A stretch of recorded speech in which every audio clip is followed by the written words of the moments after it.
ಯೇಸು ಕ್ರಿಸ್ತನ ನಾಮದಲ್ಲಿ ನಿಮ್ಮೆಲ್ಲರಿಗೂ ವಂದನೆಗಳು. Praise the lord. ಹೇಗಿದ್ದೀರಾ? ದೇವರ ಮಹಾಕೃಪೆ ನಿಮ್ಮೆಲ್ಲರೂ ಸಂತೋಷವಾಗಿದ್ದೀರಿ ಅಂತ ನಾವು ಬಯಸುತ್ತಾ ಇದ್ದೀವಿ. ಪ್ರಿಯ ದೇವರ ಜನರೇ, ಬೆಳಗ್ಗೆ ಎದ್ದು ಪ್ರಾರ್ಥನೆ ಮಾಡಿಕೊಂಡಿದ್ದೀರಾ? ಪ್ರಾರ್ಥನೆ ಮಾಡ್ತಾ ಇದ್ದೀರಾ? ಪ್ರಾರ್ಥನೆ ಬಹಳ ಶ್ರೇಷ್ಠವಾದ ಒಂದು ಕಾರ್ಯ. ಪ್ರಾರ್ಥನೆ ಮಾಡಿ ನಿಶ್ಚಯವಾಗಿ ದೇವರ ಕನಿಕರವು ನಿಮ್ಮ ಮೇಲೆಯೂ ನಿಮ್ಮ ಕುಟುಂಬದ ಮೇಲೆ ಇರುತ್ತೆ. ಪ್ರಿಯ ದೇವರ ಜನರೇ, ಈ ದಿನದ ಧ್ಯಾನಕ್ಕಾಗಿ ನಾವೊಂದು ವಾಕ್ಯವನ್ನು ಓದಿಕೊಳ್ಳೋಣ. ಮಾರ್ಕನ ಬರೆದ ಸುವಾರ್ತೆಯ ಪುಸ್ತಕ 1ನೇ ಅಧ್ಯಾಯ 40ನೇ ವಾಕ್ಯ. ಬನ್ನಿ. ಆಗ ಒಬ್ಬ ಕುಷ್ಠರೋಗಿಯು ಆತನ ಬಳಿಗೆ ಬಂದು ಆತನ ಮುಂದೆ ಮೊಣಕಾಲೂರಿ ಆತನಿಗೆ, ನಿನಗೆ ಮನಸ್ಸಿದ್ದರೆ ನೀನು ನನ್ನನ್ನು ಶುದ್ಧ ಮಾಡಬಲ್ಲೆ ಎಂದು ಬೇಡಿಕೊಂಡನು. ಆಗ ಯೇಸು ಕನಿಕರಪಟ್ಟು ತನ್ನ ಕೈ ನೀಡಿ ಅವನನ್ನು ಮುಟ್ಟಿ ಅವನಿಗೆ, ನನಗೆ ಮನಸ್ಸುಂಟು, ನೀನು ಶುದ್ಧನಾಗು ಎಂದು ಹೇಳಿದನು. A man with leprosy came to him and begged him on his knees, if you are willing, you can make me clean. Jesus was indignant. He reached out his hand and touched the man. I am willing, he said, be clean. ಪ್ರಿಯ ದೇವರ ಜನರೇ, ಈ ಅಂಶ ಸತ್ಯವೇದವನ್ನು ಓದಿರೋ ಜನರು ಪ್ರತಿಯೊಬ್ಬರು ಅನೇಕ ಸಲ ನಾವು ಈ ವಾಕ್ಯ ಧ್ಯಾನ ಮಾಡಿ ಬೋಧನೆ ಮುಖಾಂತರವಾಗಿ ಕೇಳಿಸಿಕೊಂಡಿದ್ದೀವಿ. ಆದರೂ ಈ ದಿನ ದೇವರು ನಮ್ಮೆಲ್ಲರಿಗಾಗಿ ಈ ವಾಕ್ಯ ಕಳಿಸಿರೋದು ಕಾರಣ ಏನೆಂದರೆ, ಇಲ್ಲಿ ಒಬ್ಬ ಕುಷ್ಠರೋಗಿ ಒಬ್ಬ ವ್ಯಕ್ತಿ ದೇವರ ಬಳಿಗೆ ಬಂದು ಕೇಳುತ್ತಾನೆ, ಸ್ವಾಮಿ, ನಿನಗೆ ಚಿತ್ತವಿದ್ದರೆ ನನ್ನನ್ನು ಶುದ್ಧ ಮಾಡು. ಆತನು ದೇವರಿಗೆ ಆಜ್ಞೆ ಮಾಡುತ್ತಾ ಇಲ್ಲ. ಪ್ರಿಯರೇ, ದೇವರ ಬಳಿಯಲ್ಲಿ ಮಂಡಿ ಕಾಲೂರಿ ವಿಜ್ಞಾಪನೆಯಿಂದ ದೇವರ ಬಳಿಯಲ್ಲಿ ಕೇಳುತ್ತಾ ಇದ್ದೇನೆ, ಸ್ವಾಮಿ, ನಿನಗೆ ಚಿತ್ತವಿದ್ದರೆ ನನ್ನನ್ನು ಸೌಖ್ಯಪಡಿಸಯ್ಯ, ನನ್ನನ್ನು ಗುಣಪಡಿಸಯ್ಯ. ಎಷ್ಟು ಜನರಿಗೆ ಈಗಿನ ಕಾಲದಲ್ಲಿ ಇಂಥ ಒಂದು ಆಸಕ್ತಿ ಇದೆ. ದೇವರ ಮುಂದೆ ತನ್ನನ್ನು ತಾನು ತಗ್ಗಿಸಿಕೊಂಡು, ಅಪ್ಪ, ನಿನ್ನ ಚಿತ್ತವಿದ್ದರೆ ನನ್ನನ್ನು ಗುಣಪಡಿಸಯ್ಯ. ಈ ಕುಷ್ಠರೋಗಿ ತನ್ನ ಕುಷ್ಠಕ್ಕಾಗಿ ಬೇಡಿಕೊಂಡಿದ್ದಾನೆ. ಈ ದಿನದಲ್ಲಿ ನಾವು ಯಾವುದಕ್ಕಾಗಿ ಬೇಡಿಕೊಳ್ಳಬೇಕು? ಸಮಸ್ಯೆ ಉಂಟು, ಹೋರಾಟಗಳುಂಟು, ಶೋಧನೆಗಳುಂಟು, ನಾನಾ ವಿಧವಾದ ಆಲೋಚನೆಗಳಿಂದ ಈ ಶರೀರ ಕುಗ್ಗಿ ಹೋಗುತ್ತಾ ಇದೆ.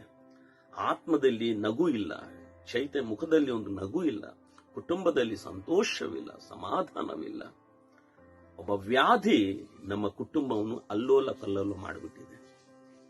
ಸೊ ಈ ವ್ಯಾಧಿಯಿಂದ ನಮ್ಮ ಕುಟುಂಬದ ಸಮಾಧಾನವು ಹಾಳಾಗಿದೆ. ಏನು ಮಾಡಬೇಕು? ದೇವರ ಮುಂದೆ ನಾವು ಬಂದು ದೇವರ ಮುಂದೆ ಮಂಡಿ ಕಾಲೂರಿ, ದೇವರೇ, ನಿನ್ನ ಚಿತ್ತವಿದ್ದರೆ ನನ್ನನ್ನು ಗುಣಪಡಿಸಯ್ಯ, ನನ್ನನ್ನು ಸಮಾಧಾನ ಪಡಿಸಯ್ಯ ಅಂತ. ಪ್ರಿಯ ಜನರೇ, ಕೇಳಿಕೊಂಡರೆ ದೇವರು ಕೇಳಿಕೊಂಡಿರೋ ಜನರು ಯಾರು ದೇವರ ಮುಂದೆ ತಗ್ಗಿಸಿಕೊಂಡು ಕೇಳಿಕೊಳ್ಳುತ್ತಾರೋ ಅವರ ಮೇಲೆ ದೇವರು ಕನಿಕರನ್ನು ಪಟ್ಟು, ದೇವರೇನ್ ಮಾಡಿದ್ದಾರೆ? ಕನಿಕರ ಪಟ್ಟಿದ್ದಾರೆ. ಕೈ ಚಾಚಿ ನನಗೆ ಮನಸ್ಸುಂಟು ಅಂತ ಹೇಳಿದ್ದಾರೆ. ಎಂಥ ಒಳ್ಳೆ ದೇವರಮ್ಮ! ಅಮ್ಮ, ಅಯ್ಯ, ನನ್ನ ಪ್ರಿಯ ದೇವರ ಜನರೇ, ನೀವು ಯಾವ ವ್ಯಾಧಿ, ಯಾವ ಸಂಕಟದಲ್ಲಿ ಇದ್ರೂ ನನ್ಗೆ ಗೊತ್ತಿಲ್ಲ, ದೇವರು ಕೈ ಚಾಚೋದು ಸಿದ್ಧವಾಗಿದ್ದಾರೆ. ತನ್ನ ಕರ ನಿಮ್ಗಾಗಿ ಸಿದ್ಧವಾಗಿದೆ. ಕೂಗಿ ನೋಡಿರಿ, ನನಗೆ ಮನಸ್ಸುಂಟು, ನೀವು ಸಂತೋಷವಾಗಿರಿ. ನನಗೆ ಮನಸ್ಸುಂಟು, ನೀವು ಆರೋಗ್ಯವಾಗಿರಿ. ನನಗೆ ಮನಸ್ಸುಂಟು, ನಿನ್ನ ಕುಟುಂಬ ಸಂತೋಷವಾಗಿರ್ಬೇಕಂತ ಬರ್ತೀರಾ? ಅದರ ಜೊತೆಲಿ ಒಂದು ವಾಕ್ಯದ, ಅದೇ 42ನೇ ವಾಕ್ಯ ನೋಡೋಣ. ಈಗ ಆತನು ಹೇಳಿದ ಕೂಡಲೇ ಆ ಕುಷ್ಠವು ತಕ್ಷಣವೇ ಅವನಿಂದ ಹೊರಟು ಹೋಗಿ ಅವನು ಶುದ್ಧನಾದನು. Immediately the leprosy left him and he was cleansed. ಯೇಸು ಸ್ವಾಮಿ ಮಾತೊಂದು ಸಾಕು, ಆ ವ್ಯಾಧಿ ಆ ವ್ಯಕ್ತಿಯನ್ನು ಬಿಟ್ಟು ಹೋಗಿದೆ. ಯೇಸು ಸ್ವಾಮಿ ಮಾತೊಂದು ಸಾಕು, ನಿಮ್ಮ ಕುಟುಂಬದಲ್ಲಿರೋ ಎಲ್ಲಾ ನೋವು ಸಂಕಟ ದೇವರು ದೂರಪಡಿಸುತ್ತಾರೆ. ಆ ಮಾತೇ ಸಾಕು. ಆತನು ಹೇಳಿದರೆ ನನ್ನ ಚಿತ್ತ ಉಂಟು. ಇವತ್ತು ಕೇಳುತ್ತಿರೋ ನನ್ನ ಪ್ರಿಯ ಜನರೇ, ನಿಮ್ಮ ಕುರಿತು ದೇವರು ಹೇಳುತ್ತಾ ಇದ್ದಾರೆ, ಎಸ್ ಐ ಆಮ್ ವಿಲ್ಲಿಂಗ್, ನನಗೆ ಚಿತ್ತ ಉಂಟು. ನೀವು ಸೌಖ್ಯ ಹೊಂದಿರಿ, ನೀವು ಗುಣ ಹೊಂದಿರಿ, ನಗ್ನಗ್ತಾ ಇರ್ರಿ. ಬರ್ತೀರಾ? ಕೇಳ್ತೀರಾ?